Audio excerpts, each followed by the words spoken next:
Hello বন্ধুরা, আজ বলবো কখন দাপর যুগের অবসান হয় এবং কলিযুগের আবির্ভাব ঘটে। কুরুক্ষেত্রে বহু যোদ্ধার মধ্যে মহাভারতের ভয়াবহ যুদ্ধের কথা সবাই জানবে, যেখানে পাণ্ডবরা ভগবান শ্রীকৃষ্ণের সাহায্যে কৌরবদের পরাজিত করেছিলেন। কিন্তু আপনি কি জানেন মহাভারতের যুদ্ধে শেষ হলে কি ঘটেছিল এবং যুধিষ্ঠির রাজা হওয়ার পর কত বছর রাজত্ব করেছিলেন এবং তার পরের গল্প কি? আসুন আমরা জেনে নেই এই অজানা রহস্য, এই গল্প। আপনি এর আগে এই কথা কমই শুনেছেন বা পড়েছেন।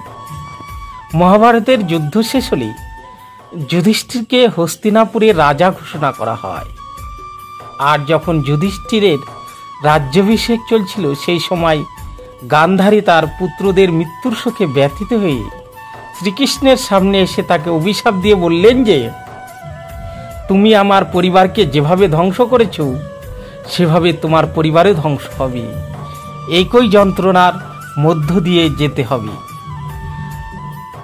পাণ্ডবরা 36 বছর হস্তিনাপুর শাসন করেছিলেন, কিন্তু অন্যদিকে দ্বারকায় ভগবান শ্রীকৃষ্ণকে দেওয়া অভিশাপের কারণে সেখানকার অবস্থার অবনতি হতে থাকে।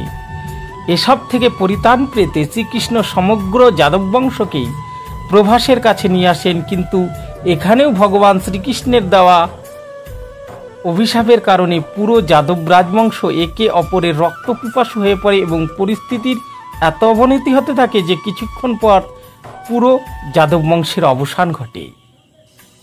এই ভয়ঙ্কর হত্যাকাণ্ড বন্ধ করার জন্য ভগবান শ্রীকৃষ্ণ অনেক চেষ্টা করেছিলেন, কিন্তু সব ব্যর্থ হয়। একদিন ভগবান শ্রীকৃষ্ণ একটি গাছের নিচে বিশ্রাম নিচ্ছিলেন। তখন এক শিকারী তাকে লক্ষ্য করে,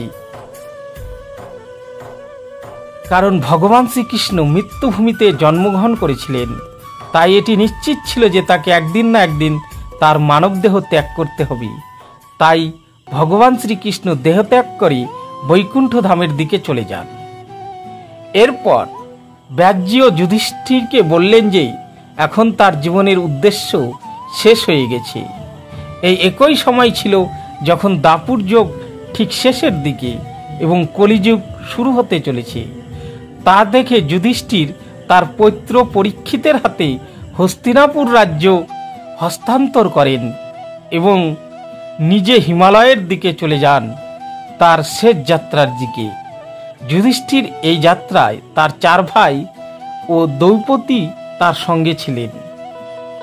হিমালয়ের পথ ছিল কষ্ট এবং বাধায় পরিপূর্ণ, যেখানে ভ্রমণ করা খুবই কঠিন ছিল। ধীরে ধীরে সবাই যুধিষ্ঠির পাশ ছেড়ে যেতে লাগলো। এর শুরু দ্রৌপদীর সাথে।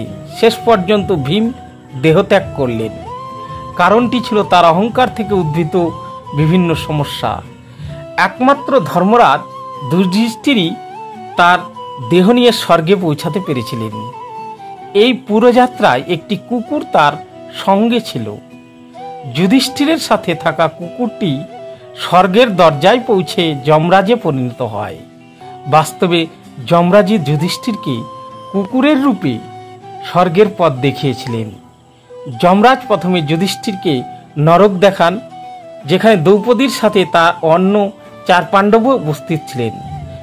যুধিষ্ঠির এটা দেখে খুব দুঃখ পেলেন, কিন্তু পরে যমরাজ যুধিষ্ঠিরকে বলেন যে তিনি তার কিছু পাপের কারণে এখানে এসেছেন, কিন্তু শীঘ্রই তিনি স্বর্গে প্রবেশ করবেন। এইভাবে মহাভারতের সমগ্র কাহিনী এবং শ্রীকৃষ্ণের লীলার সমাপ্তি ঘটে।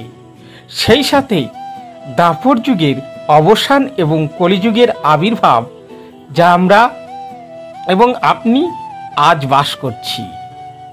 তো বন্ধুরা, ভিডিওটি কেমন লাগলো? যদি ভালো লেগে থাকে কমেন্টে লিখুন হরে কৃষ্ণ, আর লাইক শেয়ার করতে ভুলবেন না। আর এই চ্যানেলে যারা নতুন, তারা চ্যানেলটি সাবস্ক্রাইব করে সঙ্গে থাকবে নতুন নতুন ভিডিও পাওয়ার জন্য। ধন্যবাদ সবাইকে।